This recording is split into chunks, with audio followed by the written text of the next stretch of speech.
അസ്സലാമു അലൈക്കും വറഹ്മത്തുള്ളാഹി. സ്നേഹാദരണീയരായ സഹോദരി സഹോദരന്മാരെ, സാമ്പത്തിക വിശുദ്ധി ഖുർആൻ പറയുന്നത് എന്നതാണല്ലോ വിഷയം. സാമ്പത്തിക വിഷയം വളരെ ഗഹനമായ ലോകത്തിൻ്റെ തന്നെ സമ്പദ്ഘടന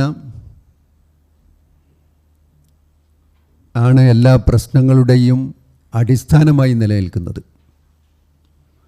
ലോകത്തുള്ള പ്രശ്നങ്ങളെയൊക്കെ വിശകലനം ചെയ്താൽ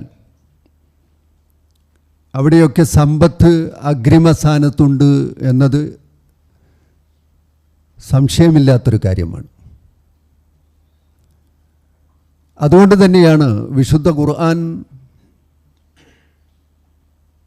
സാമ്പത്തിക രംഗം സംശുദ്ധമാകേണ്ടതിൻ്റെ ആവശ്യകത ഊന്നിപ്പറയുകയും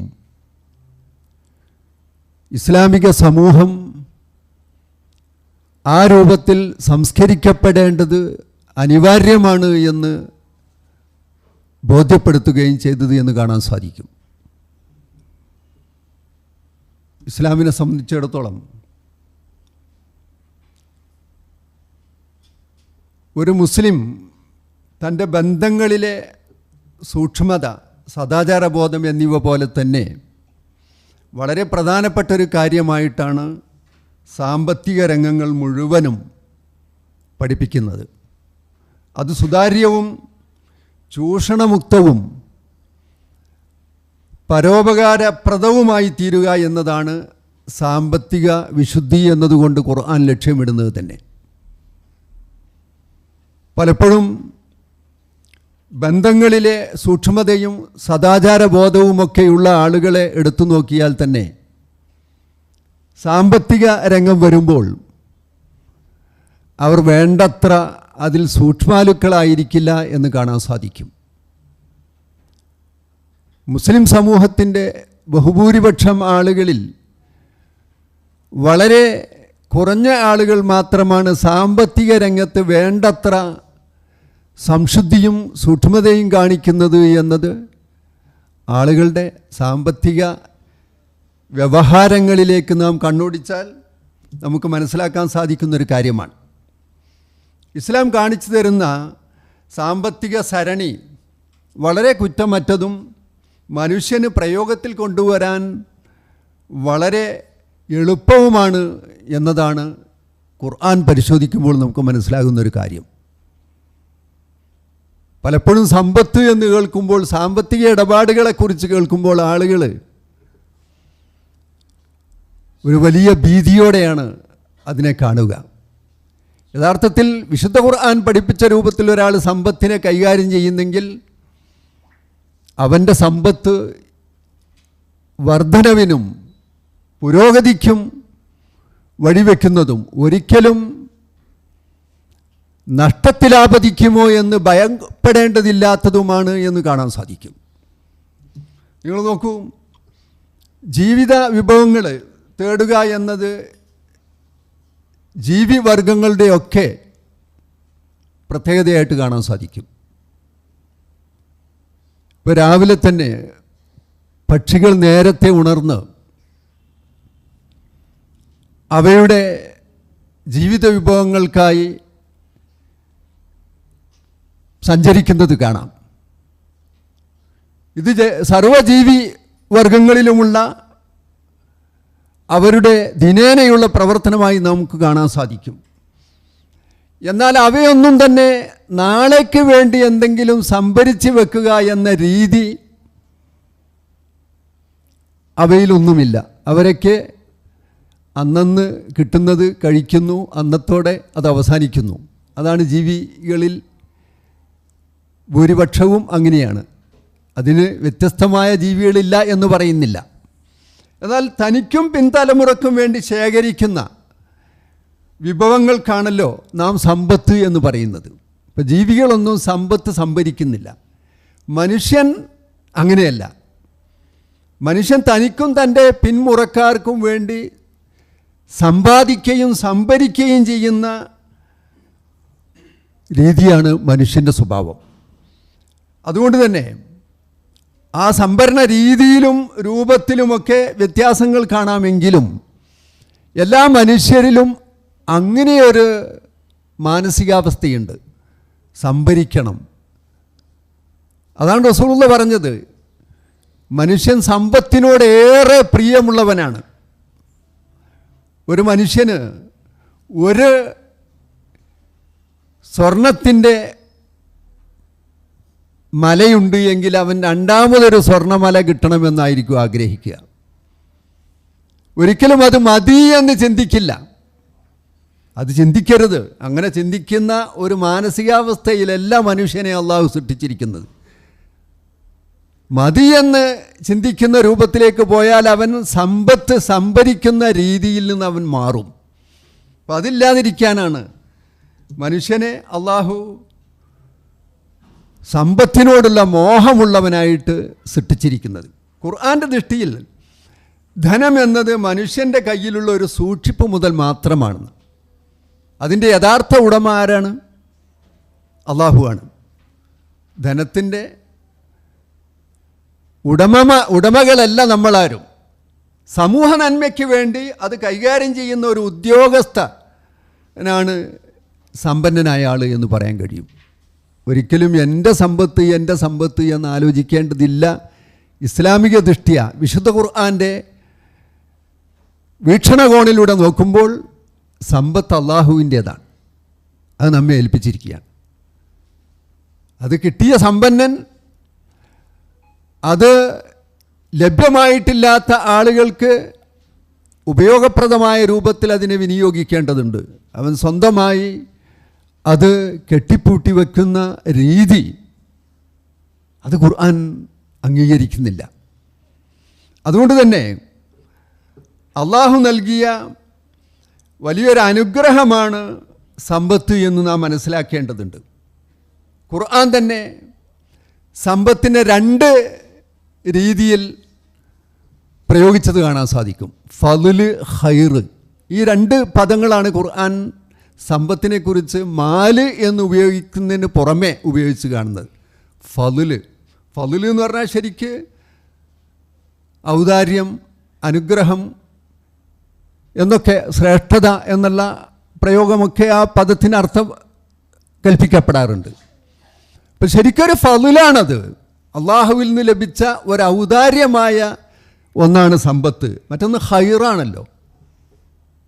വളരെ ഉത്തമമായതിനാണ് ഖൈറ് എന്ന് പറയാം. അപ്പോൾ വളരെ ഖൈറായ, ഉത്തമമായ, ഗുണപ്രദമായ ഒന്നായിട്ടാണ് സമ്പത്തിനെ ഖുർആൻ പരിചയപ്പെടുത്തുന്നത്.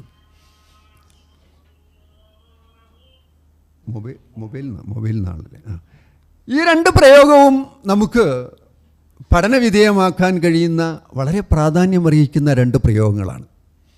സമ്പത്തിനെക്കുറിച്ച് ഇസ്ലാമിക വീക്ഷണം വിശുദ്ധ ഖുർആൻ്റെ കോണിലൂടെ നോക്കുമ്പോൾ അത് വ്യക്തമാക്കി തരുന്ന രണ്ട് പ്രയോഗങ്ങളാണ് ഫളുല്, ഖൈറ്.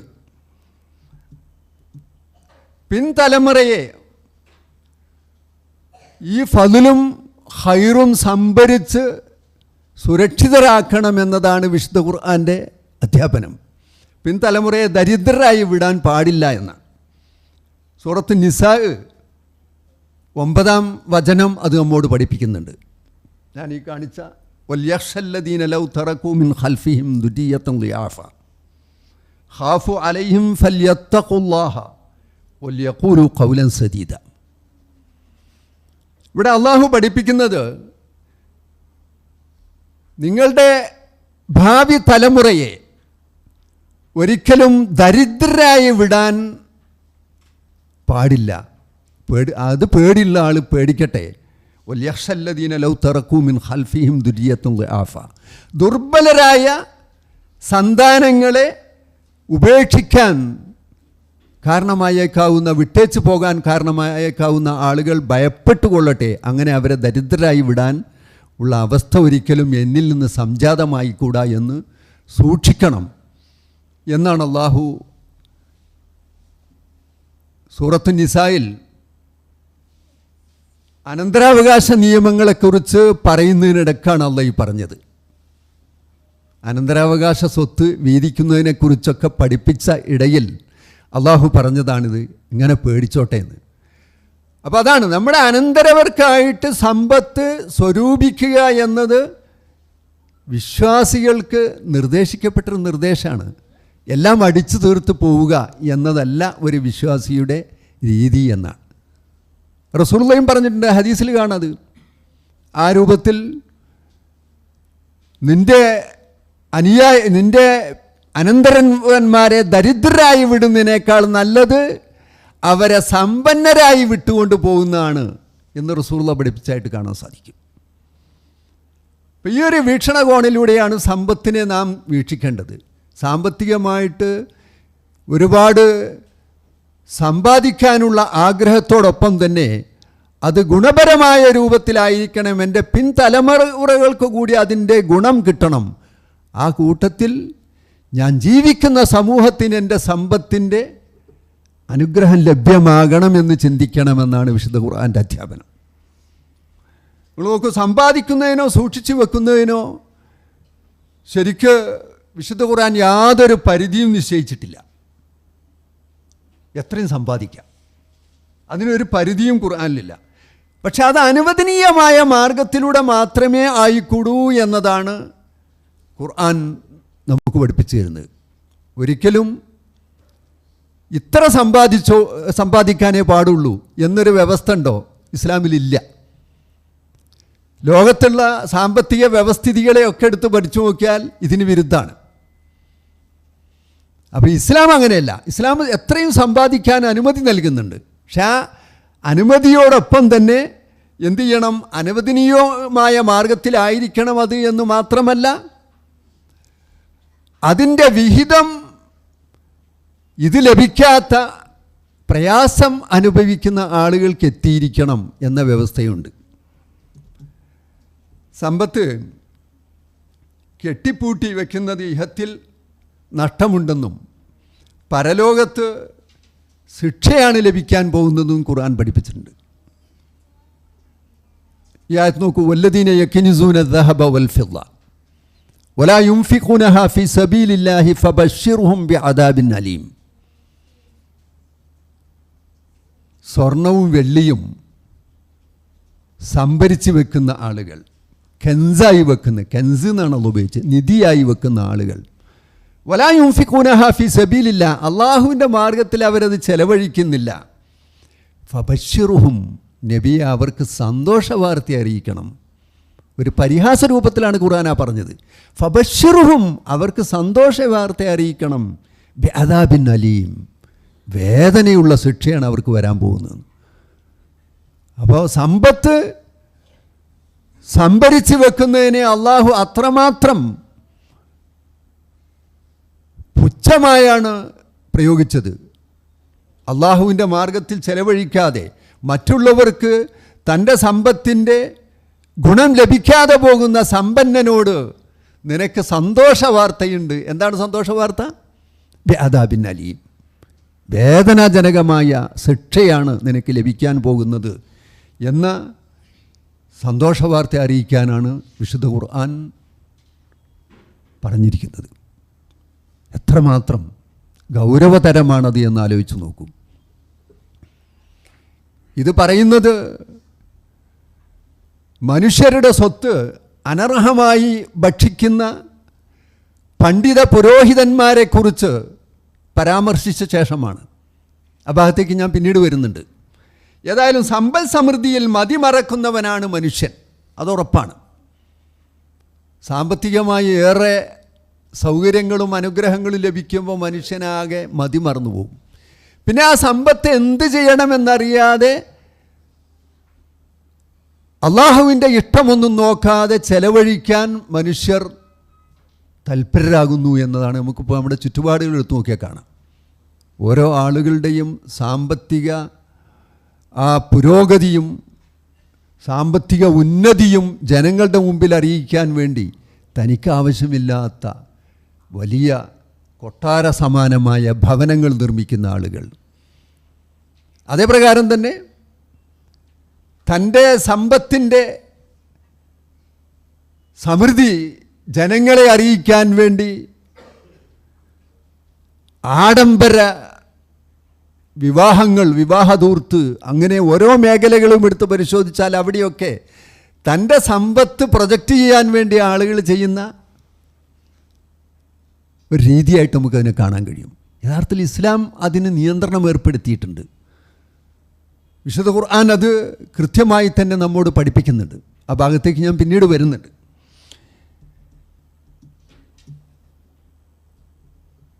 ഇവിടെ മനുഷ്യനെ സംബന്ധിച്ചിടത്തോളം ആശക്കും ആഗ്രഹത്തിനുമൊക്കെ തെറ്റില്ല. സമ്പത്ത് സമ്പാദിക്കാനും അത് ഉപയോഗിക്കാനുമൊക്കെയുള്ള ആഗ്രഹം, അതിനൊരിക്കലും ഇസ്ലാം തെറ്റു പറയുന്നില്ല. ആഗ്രഹമാണ് സാമ്പത്തിക വളർച്ചയുടെ തന്നെ നിദാനമെന്ന് നമുക്ക് മനസ്സിലാക്കാൻ സാധിക്കും. ഒരാൾ സമ്പത്ത് സമ്പാദിക്കാനുള്ള ആഗ്രഹം ഇല്ലെങ്കിൽ സമ്പാദ്യം ഉണ്ടാവില്ല. അപ്പം അതൊക്കെ ഇസ്ലാം അതിനെയൊക്കെ അംഗീകരിക്കുന്നു. അങ്ങനെ സഹജമായൊരു സ്വഭാവം അള്ളാഹു നമ്മിൽ ഊട്ടിയിട്ടുണ്ട്. ആ സ്വഭാവത്തെ അള്ളാഹു പ്രോത്സാഹിപ്പിക്കുകയാണ്. പക്ഷേ സമ്പത്തും സന്താനങ്ങളുമൊക്കെ ഐഹികമായ വിഭവങ്ങളാണെന്നാണ് അള്ളാഹ് പറഞ്ഞത്. അത് നോക്കൂ, അള്ളാഹ് അങ്ങനെ തന്നെ പഠിപ്പിച്ചത്. അവ രണ്ടും മനുഷ്യർക്ക് പരീക്ഷണമായി വർത്തിക്കും.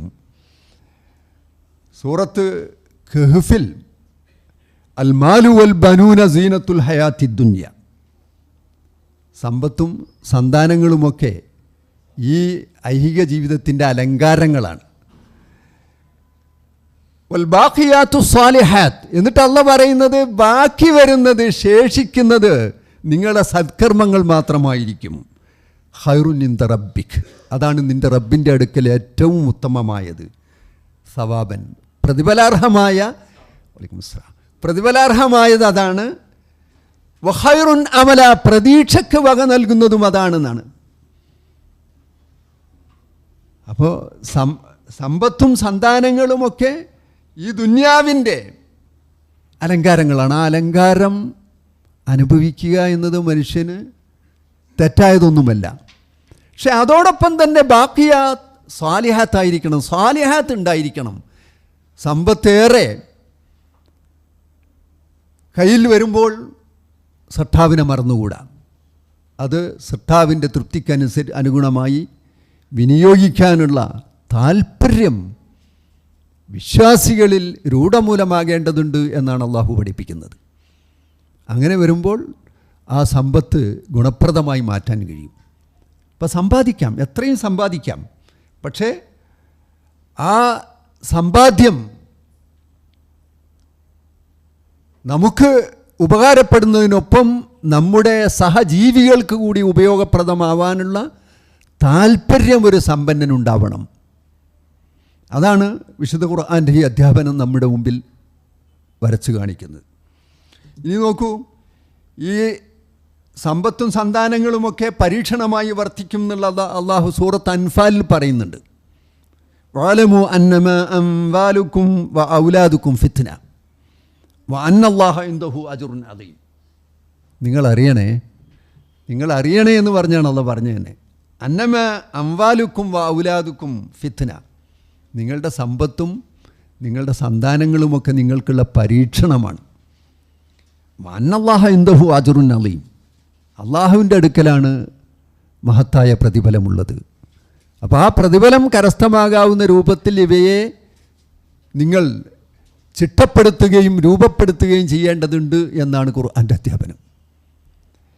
ഇവിടെ അംവാലിനെയും ഔലാദിനെയും ചേർത്താണ് അള്ളാഹു പറഞ്ഞത്. അത് നോക്കൂ നിങ്ങൾ,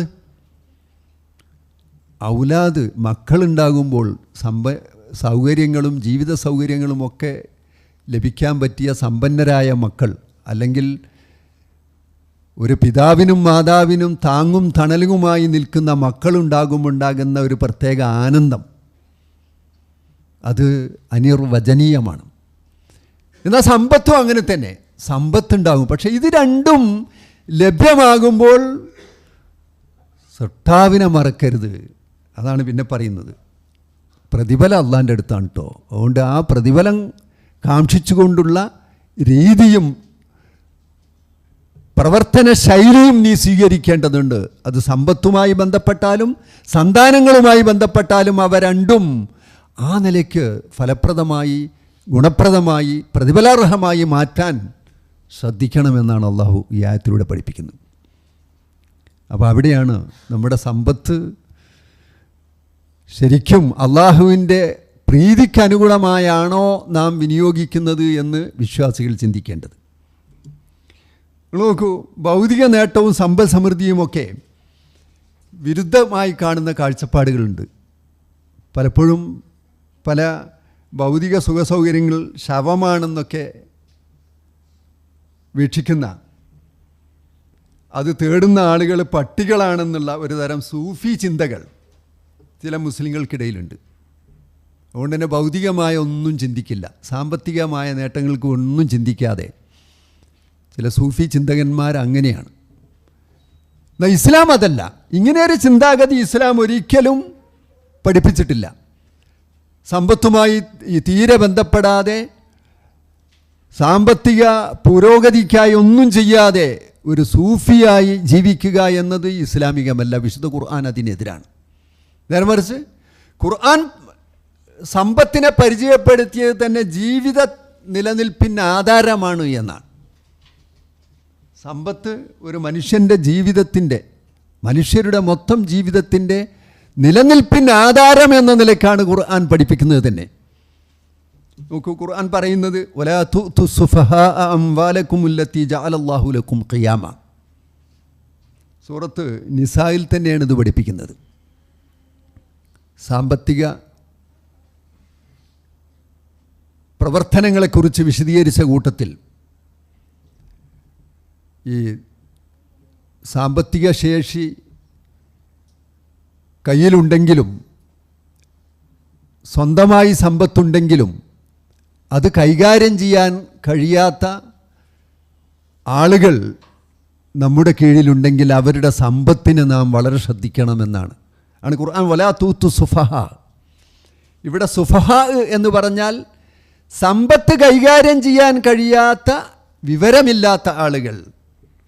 ജഅലല്ലാഹു ലക്കും ഖിയാമ എന്നാണ് അള്ളാഹു പറഞ്ഞത്. ഖിയാമാണെന്നാണ്, നിങ്ങളുടെ ജീവിത നിലനിൽപ്പിൻ്റെ ആധാരമാണത് എന്നാണ്. അപ്പോൾ സമ്പത്ത് അതാണ്, മനുഷ്യരുടെ നിലനിൽപ്പിന് ആധാരമാണ് സമ്പത്ത്. അപ്പോൾ അത് ആരൊക്കെ വിനിയോഗിക്കുന്നു എന്നതിനെക്കുറിച്ച് കൃത്യമായ ഒരു അവബോധം നമുക്കുണ്ടാകണമെന്നാണ്. ഇപ്പോൾ വിവരമില്ലാത്ത അല്ലെങ്കിൽ വിവേകമില്ലാത്ത കുട്ടികൾ, യതീമുകളായ കുട്ടികളൊക്കെ അവരുടെ സമ്പത്ത് നമ്മളെ കൈവശം ഉണ്ടെങ്കിൽ അത് അവർക്ക് വിട്ടുകൊടുക്കാൻ പാടില്ല എന്നാണ് അള്ളാഹ് പറഞ്ഞത്. അതെന്ത് ചെയ്യണം?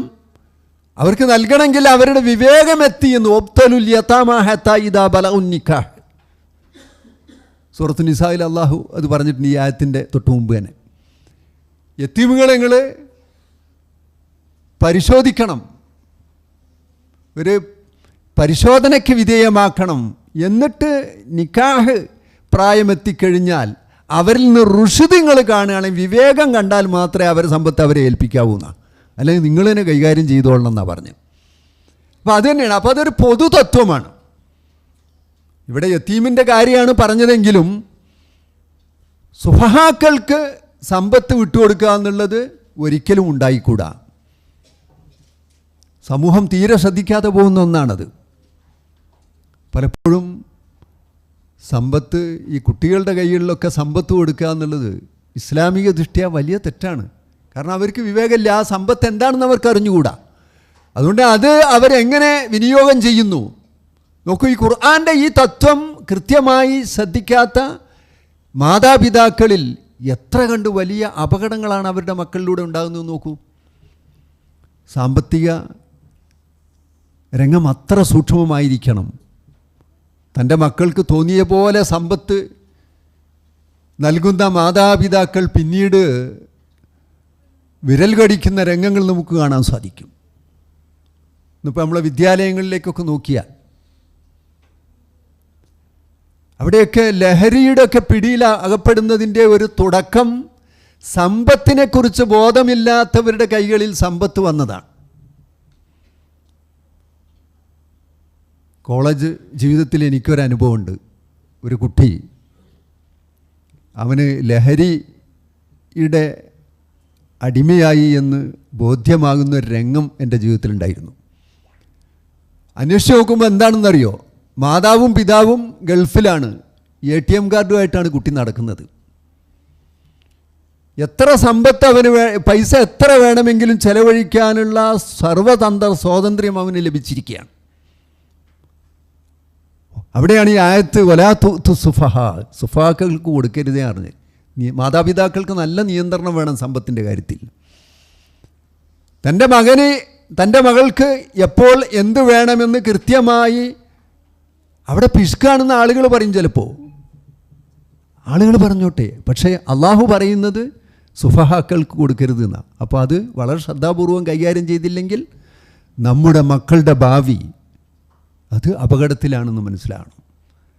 എന്നിട്ട് അള്ളാഹ് പറയുന്നത് വർസുഖൂഹും ഫീഹ വക്സൂഹും, നിങ്ങളവർക്ക് ഭക്ഷണവും വസ്ത്രമൊക്കെ കൊടുത്തോളൂ അതിൽ നിന്ന്.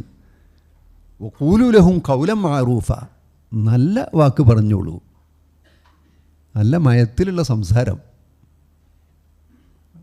ഏറെ ആവശ്യങ്ങൾ ഉന്നയിക്കുമ്പോൾ അത് നിയന്ത്രിക്കാനുള്ള ബാധ്യത ഒരു പിതാവിൻ്റേതാണ്, മാതാവിൻ്റേതാണ്. അവർ മക്കളോട് ആ നിലയ്ക്ക് നല്ല നിലയ്ക്ക് കാര്യങ്ങൾ പറഞ്ഞ് ബോധ്യപ്പെടുത്തി അവരുടെ വിവേകം എത്തുന്നത് വരെ ആ ഒരു നിയന്ത്രണത്തിൽ അവരെ വളർത്തിയാൽ വലിയ ഭവിഷ്യത്തിൽ നിന്ന് നമ്മുടെ സമൂഹത്തെ, നമ്മുടെ മക്കളെ നമുക്ക് രക്ഷിക്കാനാവും എന്നതാണ് ഈ ആയത്തിൻ്റെ അധ്യാപനം. നമുക്ക് അതിൻ്റെ വരികൾക്കിടയിലൂടെ വായിക്കുമ്പോൾ മനസ്സിലാകുന്ന ഒരു കാര്യം, ഈ സ്വകാര്യ സ്വത്ത് പാടില്ല എന്ന് പറയുന്ന നിയമ സംഹിതകളുമുണ്ടല്ലോ. വ്യക്തികൾ സമ്പാദിക്കാൻ പാടില്ല, അധ്വാനം വ്യക്തിക്കും ഫലം സ്റ്റേറ്റിനും എന്ന സോഷ്യലിസ്റ്റ് കാഴ്ചപ്പാട് സാമ്പത്തിക രംഗത്തുള്ളൊരു കാഴ്ചപ്പാടാണ്. ഇന്നിപ്പോൾ ആ കാഴ്ചപ്പാട് അവർ തന്നെ കൈയൊഴിഞ്ഞിരിക്കുന്നു. എന്നാലും അങ്ങനെയൊരു ചിന്താഗതി ലോകത്തെ ഏറെ നിയന്ത്രിച്ചിരുന്നൊരു കാലഘട്ടമുണ്ടായിരുന്നു.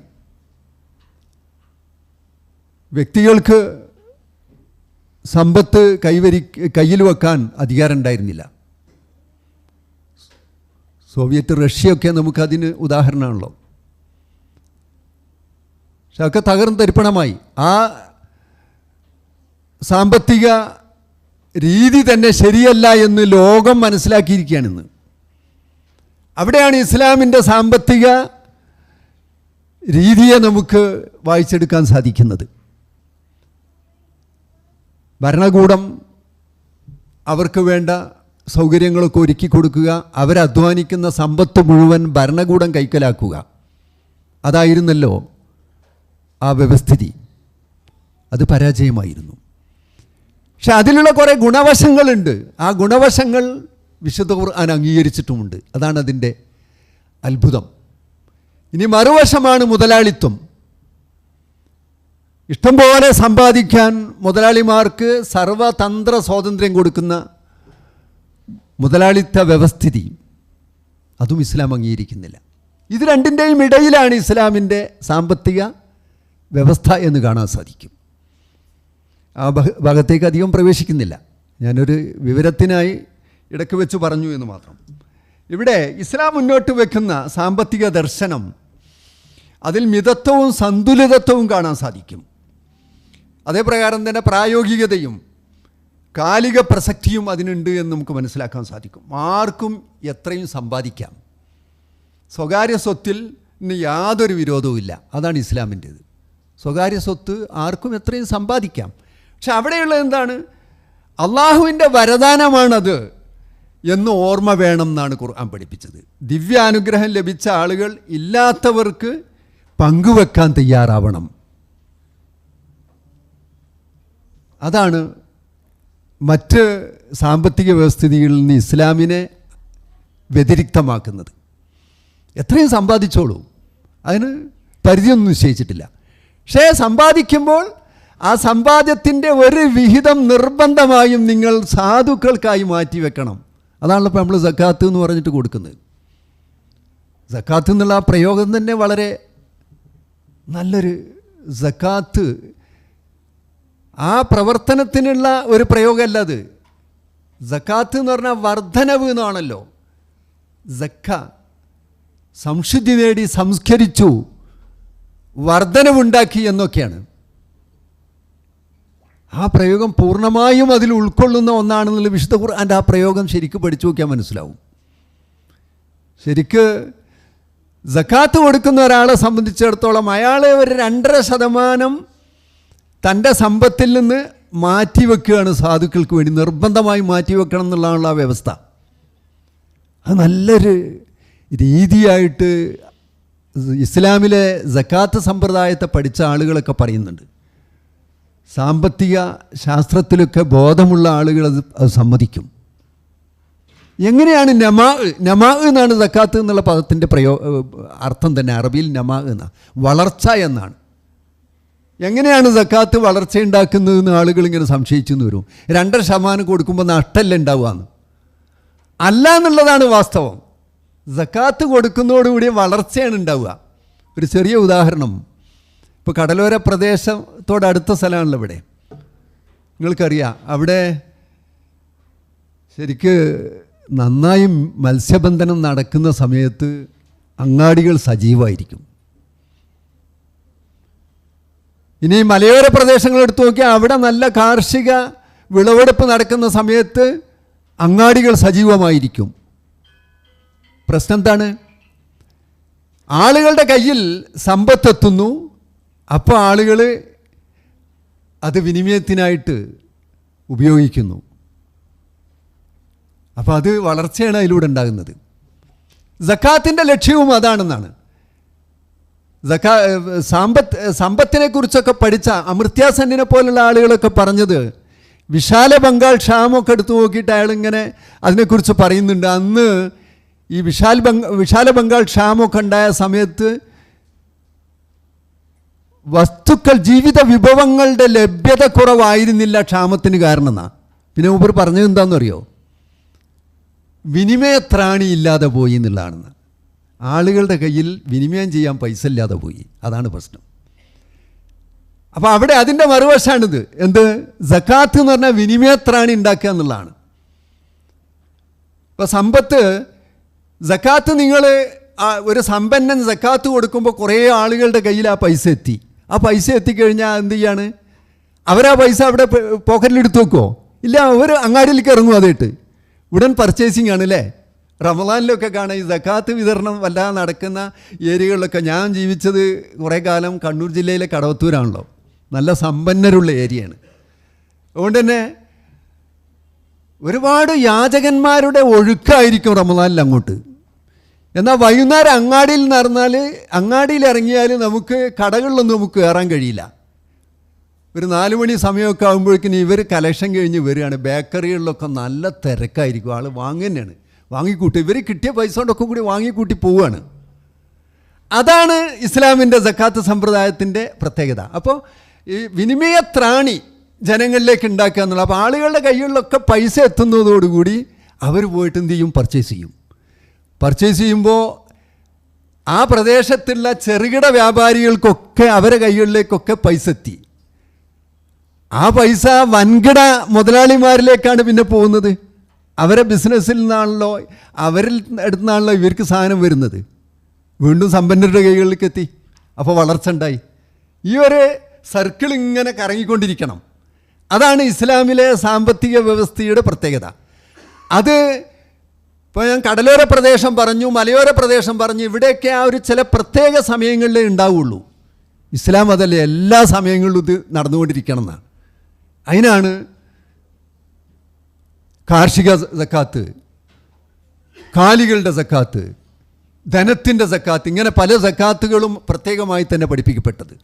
ഏത് സമയത്തും ഇസ്ലാമിക സക്കാത്ത് സമ്പ്രദായം സജീവമായിരിക്കും. നമ്മുടെ നാട്ടിൽ റമദാനിനാണ് സക്കാത്ത് കൊടുക്കുക.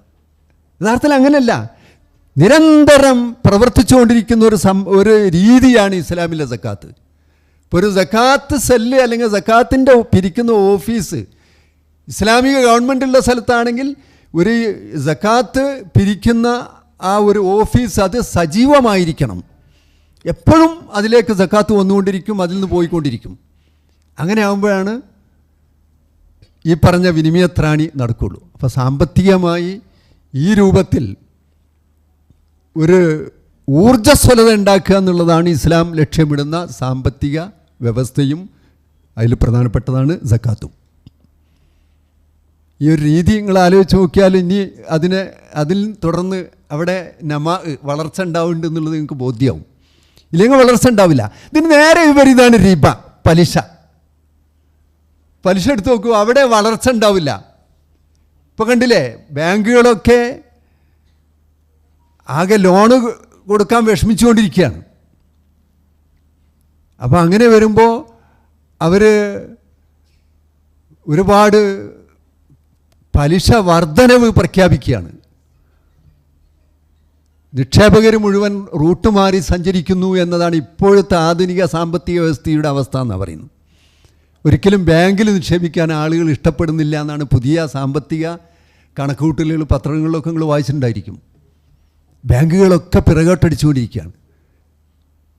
മാത്രമല്ല അവിടെ ഈ ബാങ്കിൽ നിന്ന് കൊടുക്കുന്ന കടങ്ങൾ അതൊരിക്കലും വരുത്തുന്നില്ല, വളർച്ച വരുത്തുന്നില്ല, തളർച്ചയാണ് ഉണ്ടാക്കുകയുള്ളൂ. അതുകൊണ്ടാണ് അള്ളാഹ് റിബ പറ്റ വേണ്ടെന്ന് വെച്ച് പലിശയുമായി ബന്ധപ്പെട്ട ഒരു ഇടപാടുകളും പറ്റില്ല എന്ന് പറയാൻ കാരണം അതാണ്. ആ ഇടപാട് തകർച്ചയിലേക്കാണ് വരുള്ളൂ. ലോകം തന്നെ പലപ്പോഴും പല സാമ്പത്തിക പ്രതിസന്ധികളിലും പലിശരഹിത വ്യവസ്ഥയെക്കുറിച്ച് ആലോചിക്കുകയും ചിന്തിക്കുകയും ചെയ്യുന്നുണ്ട്. പക്ഷേ ഇസ്ലാം മുന്നോട്ട് വെച്ചത് എന്നുള്ളവർക്ക് അത് ഇസ്ലാമിനെ പ്രൊജക്റ്റ് ചെയ്യലാകുമോ എന്നുള്ള പേടിയും സാമ്പത്തിക വിദഗ്ധരുടെ മുന്നിലുണ്ട്. കേരളം തന്നെ കഴിഞ്ഞ ഭരണകാലത്ത് ഒരു ഇസ്ലാമിക് ബാങ്കിനെ കുറിച്ചൊക്കെ ചിന്ത വന്ന ഉണ്ടായിരുന്നു. പക്ഷെ അത് ഇസ്ലാമിക് ബാങ്ക് എന്ന് പറയുമ്പോഴേക്കിന് ചിലർക്കൊക്കെ അത് വിഷമാവുമല്ലോ. യഥാർത്ഥത്തിൽ അതാണ് ഗുണകരം എന്ന് അവർ മനസ്സിലാക്കിയിട്ടുണ്ടെന്ന് അർത്ഥം. അപ്പോൾ പലിശ സക്കാത്തിൻ്റെ നേരെ വിപരീതാവസ്ഥ ഉണ്ടാക്കുക, വിനിമയത്രാണി ഉണ്ടാക്കുകയല്ല ചെയ്യുക, വിനിമയ തകർച്ചയാണ് ഉണ്ടാക്കുക എന്നുള്ളതാണ് അതിൻ്റെ മറുവശം നമുക്ക് പഠിക്കാൻ സാധിക്കുന്നത്. അപ്പോൾ ഏതായാലും അള്ളാഹുവിൻ്റെ വരദാനമാണ് സക്കാത്ത് എന്ന സമ്പത്ത് എന്ന ഓർമ്മ വേണം. ദിവ്യാനുഗ്രഹം ലഭിച്ച ആളുകൾ ഇല്ലാത്തവർക്ക് പങ്കുവെക്കാനുള്ള മാനസികാവസ്ഥ ഉണ്ടാവണം എന്നുള്ളതാണ് വിശുദ്ധ ഖുർആൻ്റെ അധ്യാപനങ്ങൾ പഠിപ്പിച്ചു തരുന്നത്. ഇവിടെ നോക്കൂ, ആവശ്യക്കാരനും സാമ്പത്തിക ഭദ്രത ഇല്ലാത്തവനും തൻ്റെ സ്വത്തിൽ അവകാശമുണ്ട് എന്ന് വിശ്വസിക്കുന്നവനാണ് ഭക്തരായ ആളുകൾ അങ്ങനെയാണ്. ആണല്ലോ പറഞ്ഞത്. തൻ്റെ സ്വത്ത് തൻ്റേത് മാത്രമല്ല, മറ്റുള്ളവർക്കൊക്കെ ആവശ്യമുണ്ട്. അതാ ഖുർആൻ പറയുന്നു, വല്ലദീന ഫി അംവാലിഹിം ഹഖ്ഖും മാലൂം. അള്ളാഹുവിൻ്റെ ഇഷ്ടദാസന്മാരെ ഭക്തന്മാരെ പരിചയപ്പെടുത്തിയ കൂട്ടത്തിൽ പറഞ്ഞാണ് അവരുടെ സ്വത്തിൽ അറിയപ്പെട്ടൊരു വിഹിതം മറ്റുള്ളവർക്കുണ്ട്. വഫി അംവാലിഹിം ഹഖ്ഖുൻ ലിസ്സായിലി വൽ മഹ്റൂം.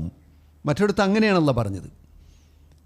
ചോദിച്ചു വരുന്നവർക്കും ജീവിത വിഭവങ്ങൾ നിഷേധിക്കപ്പെട്ട ആളുകൾക്കുമൊക്കെ അവരുടെ സമ്പത്തിൽ ഒരു ഹക്കുണ്ട്, അവകാശമുണ്ട്. ആ അവകാശം സക്കാത്ത് മാത്രമല്ല കേട്ടോ. പണ്ഡിതന്മാരിൽ പലരും ഇതൊക്കെ സക്കാത്തിനെ കുറിച്ച് മാത്രമാണെന്ന് പ്രയോഗിച്ച് കാണാൻ സാധിക്കും. സക്കാത്ത് കൊടുക്കുന്നതോടുകൂടെ ഒരു സമ്പന്നൻ്റെ സാമ്പത്തിക ബാധ്യത മുഴുവൻ തീർന്നു എന്ന് വിശുദ്ധ ഖുർആൻ പഠിപ്പിക്കുന്നില്ല. നേരെ മറിച്ച് അവൻ സമ്പത്തിൻ്റെ നിന്ന് ദാനധർമ്മങ്ങളായി പിന്നീടും ചെയ്യേണ്ട ഉത്തരവാദിത്വം അവനുണ്ട്. ഇസ്ലാമിക ഭരണകൂടമുള്ളിടത്താണെങ്കിൽ സക്കാത്തിന് പുറമെ ഭരണകൂടം സാമ്പത്തികമായി ചില വ്യവസ്ഥകൾ വെക്കേണ്ട രംഗം വന്നാൽ വെക്കാമെന്നാണ് ഇസ്ലാമിൻ്റെ അധ്യാപനം. ഏതായാലും ഈ ഒരു രീതിയിൽ വിശുദ്ധ ഖുർആനിലെ സാമ്പത്തിക വ്യവസ്ഥിതിയെ പഠിക്കുമ്പോൾ തീർച്ചയായും അന്യൂനമായ ഏറ്റവും സുരക്ഷിതമായ ലോകത്ത് തന്നെ സമാനമായി വെക്കാൻ പറ്റാത്ത സമാനതകൾ ഉള്ള ഒരു സാമ്പത്തിക വ്യവസ്ഥയും കാണിച്ചു തരാൻ കഴിയാത്ത അത്രയും ഉന്നതമാണ് ഇസ്ലാമിൻ്റെ സാമ്പത്തിക വ്യവസ്ഥിതി എന്ന് കാണാൻ സാധിക്കും. ഈ അവകാശമാണ് സക്കാത്ത്. ഞാൻ നേരത്തെ സൂചിപ്പിച്ചിരുന്നു. വിശുദ്ധ ഖുർആൻ സൂറത്ത് മുഅ്മിനിലൂടെ അത് പറയുന്നുണ്ട്. വല്ലദീനഹും ലിസ്സക്കാത്തി ഫാഇലൂൻ. അവർ സക്കാത്തിനെ ഫാഇലിങ്ങളെ പ്രാവർത്തികമാക്കുന്നവരാണെന്നാണ്. സക്കാത്ത് കൊടുക്കുന്നവരാണെന്നല്ല അള്ളാഹ് പറഞ്ഞത്. സക്കാത്ത് പ്രവൃത്തിപഥത്തിൽ കൊണ്ടുവരാനുള്ള ബാധ്യത ഇസ്ലാമിൻ്റെ അനുയായികൾക്ക്, വിശുദ്ധ ഖുർആൻ്റെ അനുയായികൾക്കുണ്ട്. സക്കാത്ത് പ്രവൃത്തിപഥത്തിൽ വരണം, സക്കാത്ത് ചക്കാത്തായിക്കൂടാ. അതാണ് പറഞ്ഞത്. പലപ്പോഴും സക്കാത്ത് വ്യവസ്ഥ ഇന്നിപ്പോൾ നമ്മുടെ നാടിലെ സക്കാത്ത് സെല്ലുകൾ ഉണ്ട് എന്ന് പറഞ്ഞാലും അതൊന്നും പൂർണ്ണമായും ഇസ്ലാമിക സക്കാത്ത് വ്യവസ്ഥയിലേക്ക് വന്നിട്ടില്ല എന്ന വീക്ഷണക്കാരനാണ് ഞാൻ.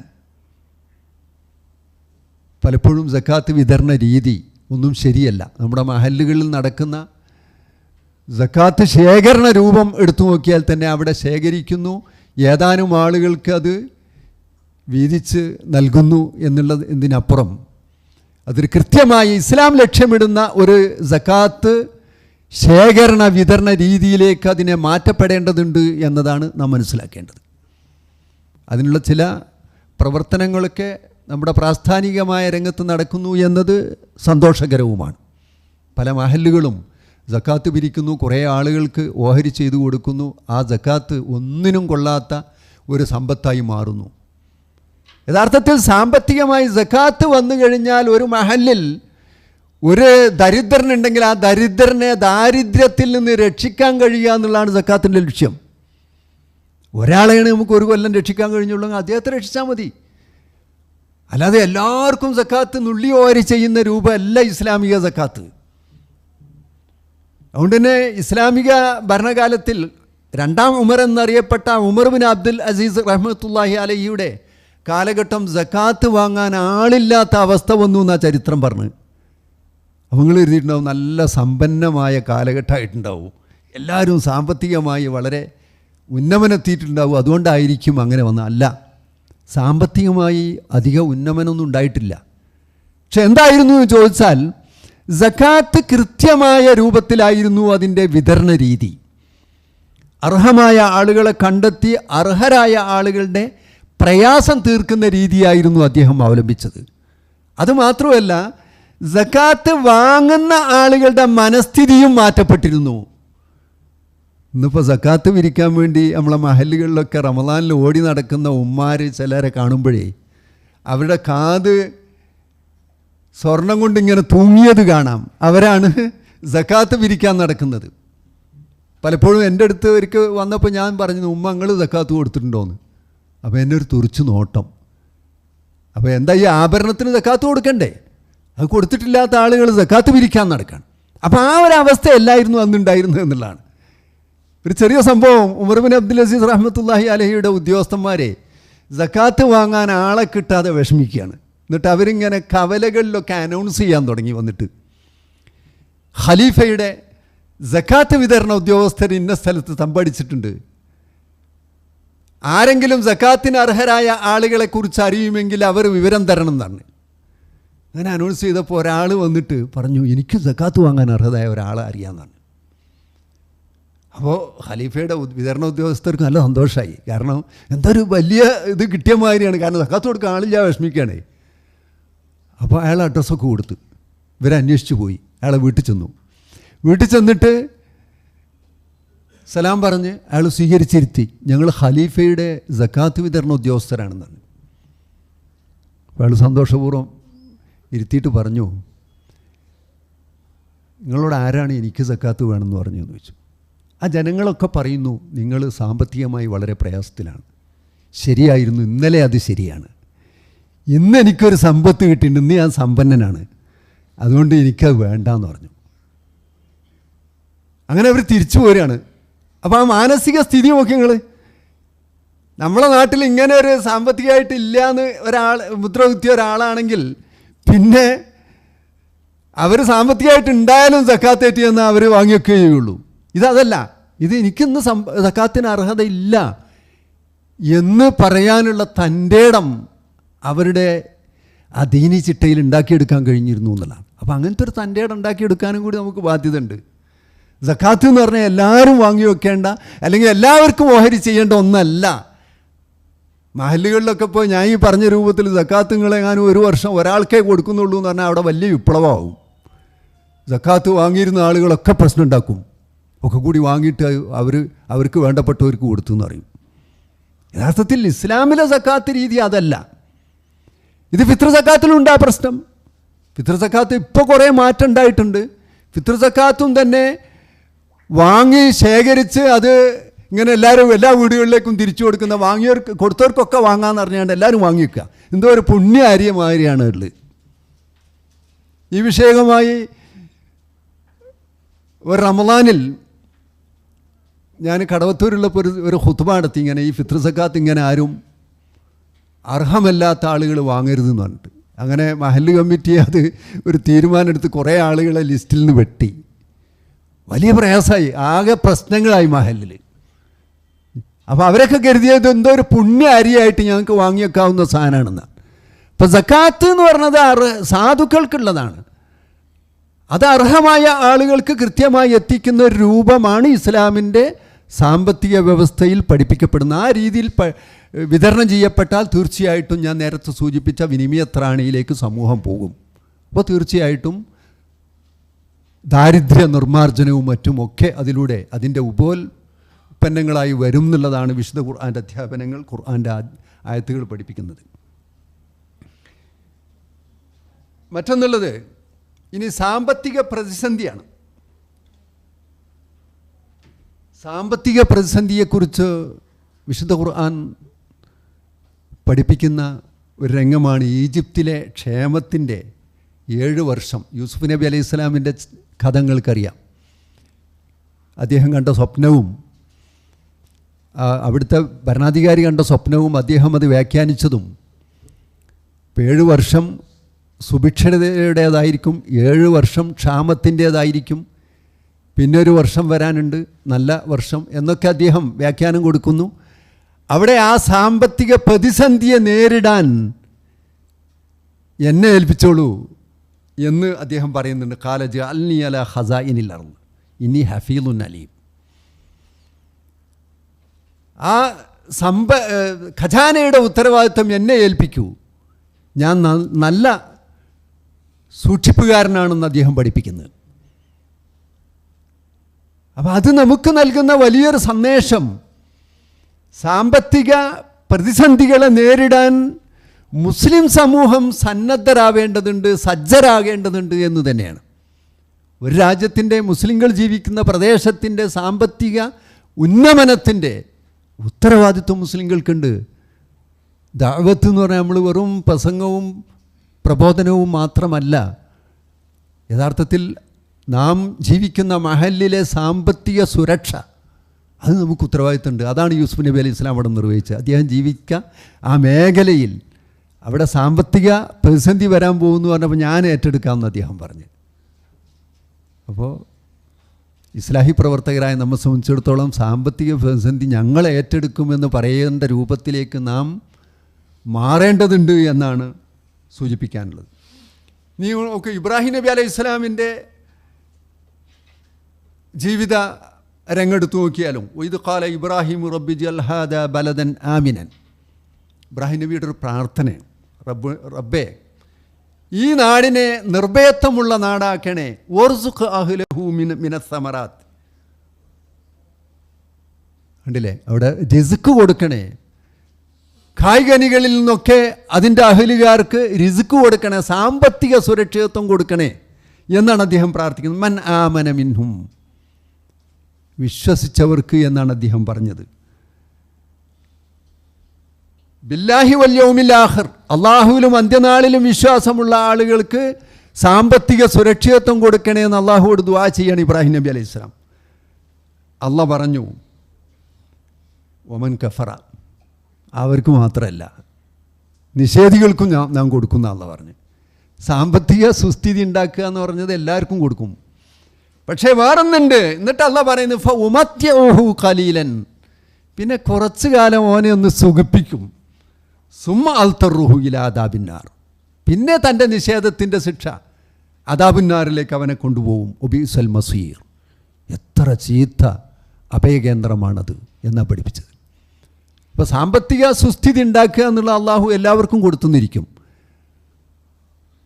ഈമാനും യൗമുൽ ആഖിറിലുള്ള ഈമാനും ഒന്നുമുള്ള ആളുകൾക്ക് മാത്രം എന്നുള്ള ആവശ്യം അള്ളാഹു അംഗീകരിച്ചില്ല, എല്ലാവർക്കും കൊടുക്കും പറഞ്ഞു. അപ്പോൾ അള്ളാഹുവിൻ്റെ ആ ഒരു തത്വം ലോകത്ത് ഇന്നും നിലനിൽക്കുന്നുണ്ട്. അതാണ് അള്ളാഹുവിൽ വിശ്വാസമില്ലാത്ത ദൈവനിഷേധികൾക്കും സാമ്പത്തികമായ സൗകര്യം അള്ളാഹു കൊടുക്കും. പക്ഷേ പിന്നീട് അള്ളാഹ് പറയുന്നുണ്ട് ഉമത്തിഉഹു ഖലീലൻ, ആ സമ്പത്തായിട്ടൊന്ന് സുഖിപ്പിക്കും, അവനെ ആസ്വദിപ്പിക്കും, പിന്നെ പിടികൂടുന്നതാണ്. പട്ടിണിയില്ലാത്തൊരവസ്ഥ സംജാതമാകാൻ ശരിക്ക് അള്ളാഹു അതിനുള്ള സൗകര്യം ചെയ്തു കൊടുത്തതിനെക്കുറിച്ചാണ് സൂറത്ത് ഖുറൈശിൽ അള്ളാഹു പറയുന്നത്. ഫൽയഅ്ബുദൂ റബ്ബ ഹാദൽ ബൈത്തില്ലദീ അത്അമഹും മിൻ ജൂഅ് വആമനഹും മിൻ ഖൗഫ്. അള്ളാഹുവിനെ ആരാധിക്കണം എന്ന് പറഞ്ഞ കൂട്ടത്തിലെ സാമ്പത്തിക ഇതെടുത്ത് പറഞ്ഞുകൊണ്ട് അള്ളാഹ് പറയുന്നു. നോക്കുങ്ങൾ, ഫൽയഅ്ബുദൂ റബ്ബ ഹാദൽ ബൈത്ത്, ഈ ഭവനത്തിൻ്റെ റബ്ബിനെ അവർ ആരാധിച്ചു കൊള്ളട്ടെ. എന്താണ് അള്ളാഹു അവർക്ക് ചെയ്ത അനുഗ്രഹം തന്നിട്ട് പറഞ്ഞാൽ അല്ലദീ അത്അമഹും മിൻ ജൂഅ്, അവർക്ക് പട്ടിണിയില്ലാത്ത അവസ്ഥ ഉണ്ടാക്കി. വആമനഹും മിൻ ഖൗഫ്, നിർഭയത്വമുണ്ടാക്കി, ഭയപ്പാടിൽ നിന്നുള്ള നിർഭയത്വം കൊടുത്തു. ഈ രണ്ട് അനുഗ്രഹങ്ങൾ എടുത്തു പറഞ്ഞുകൊണ്ടാണ്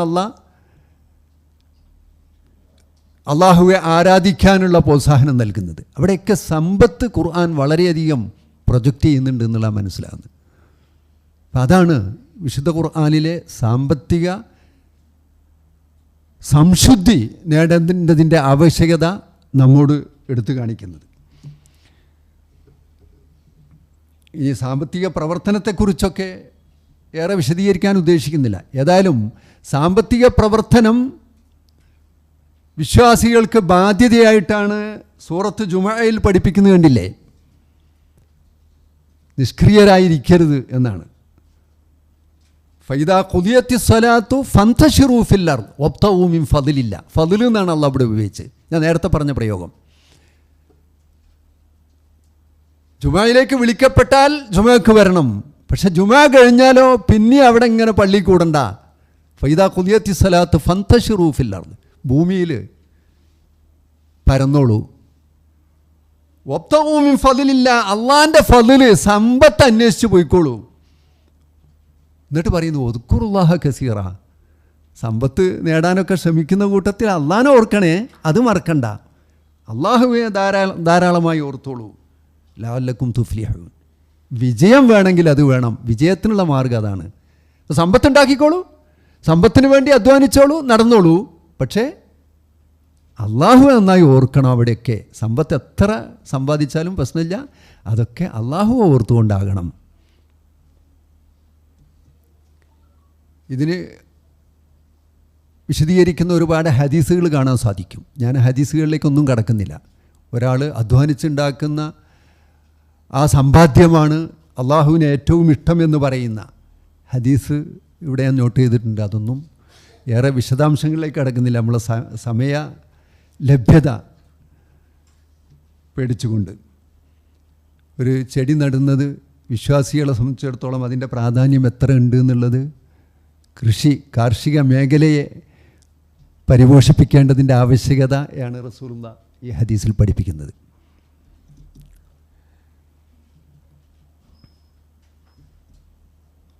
ഇനി ഏത് സാമ്പത്തിക പ്രവർത്തനവും അനുവദനീയമാണെന്ന് പറഞ്ഞല്ലോ. പക്ഷെ അതിനൊരു വ്യവസ്ഥ ഉണ്ട്. വിഹിതമായ വഴിയിലായിരിക്കണത്, അവിഹിതമാകരുത്. അതാണ് ഇസ്ലാം വെച്ച വ്യവസ്ഥ.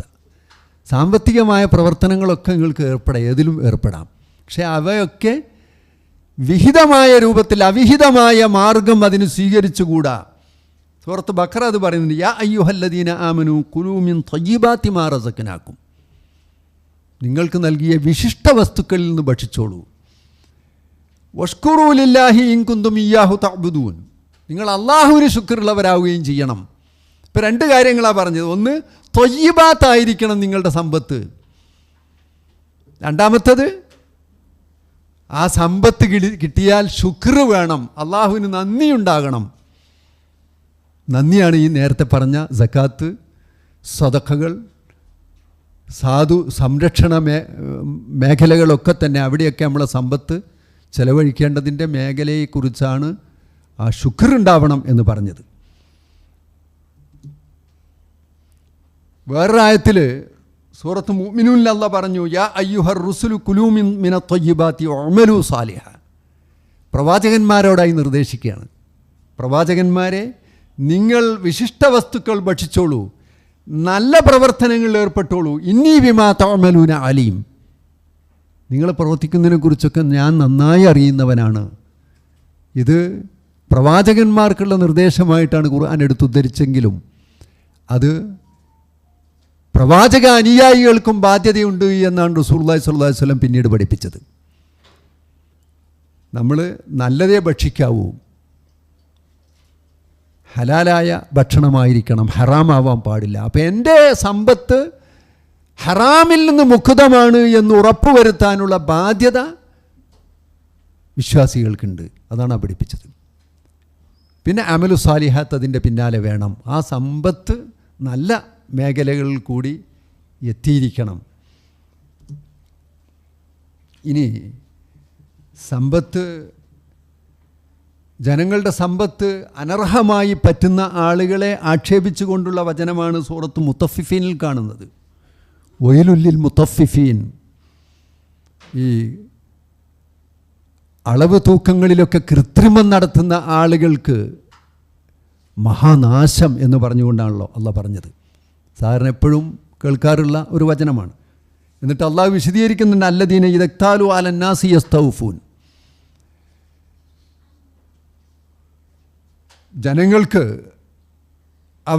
ജനങ്ങളിൽ നിന്ന് അവർ അളന്നു വാങ്ങുകയാണെങ്കിൽ പൂർണ്ണമായും അളന്നു വാങ്ങും. വൈദാ കാലൂഹും അവ്വസനൂഹും യുഖ്സിറൂൻ. അളന്നു കൊടുക്കുകയോ തൂക്കിക്കൊടുക്കുകയൊക്കെ ആണെങ്കിൽ അതിൽ കുറവ് വരുത്തും ചെയ്യും. അലാ യളുന്നു ഉലൈക അന്നഹും മബ്ഊസൂൻ. അവർ ഉയർത്തെഴുന്നേൽപ്പിക്കപ്പെടുകയില്ല എന്നാണോ അവർ വിചാരിക്കുന്നത്? അപ്പം അങ്ങനെ വിചാരിക്കണ്ട. ഇത് കൃത്യമായി കണക്ക് നോക്കുന്ന രംഗമുണ്ട് എന്ന് പേടിപ്പിക്കുകയാണല്ല. അപ്പോൾ അവിടെയാണ് സാമ്പത്തിക പ്രവർത്തനങ്ങളിൽ ഉണ്ടാകേണ്ട സൂക്ഷ്മതയെക്കുറിച്ചാണ്. സമ്പത്ത് വർദ്ധിപ്പിക്കാൻ വേണ്ടി ബിസിനസ് നടത്തുന്ന കച്ചവടക്കാരെ സംബന്ധിച്ചിടത്തോളം വളരെ വലിയൊരു താക്കീതാണ് ഇതിൽ കാണുന്നത്. ജനങ്ങളിൽ നിന്ന് വാങ്ങുമ്പോൾ നല്ല കൃത്യമായ അളവ് വാങ്ങും, അവർക്ക് കൊടുക്കുമ്പോൾ അളവിലും തൂക്കത്തിലും ഒക്കെ കുറവ് വരുത്തും. അങ്ങനെ ആളുകളെ വഞ്ചിക്കുന്ന വഞ്ചനാ രീതി, അത് ആ കൃത്രിമത്വത്തെ വിശുദ്ധ ഖുർആൻ വളരെ ഗൗരവതരമായി തന്നെ ആക്ഷേപിക്കുന്നതാണ് ഈ വചനം എടുത്തു കാണിക്കുന്നത്. ഇങ്ങനെ ചെയ്ത ഒരു ജനതയെ അള്ളാഹു ശിക്ഷിച്ചത് നമുക്ക് കാണാൻ സാധിക്കും. ഖുർആൻ എടുത്തു കാണിക്കുന്നുണ്ട്. ഷുഐബ് നബി അലൈഹി സ്വലാമിൻ്റെ ജനത ശിക്ഷിക്കപ്പെട്ടത് വിശുദ്ധ ഖുർആൻ നമ്മുടെ മുമ്പിൽ വെക്കുന്നുണ്ട്.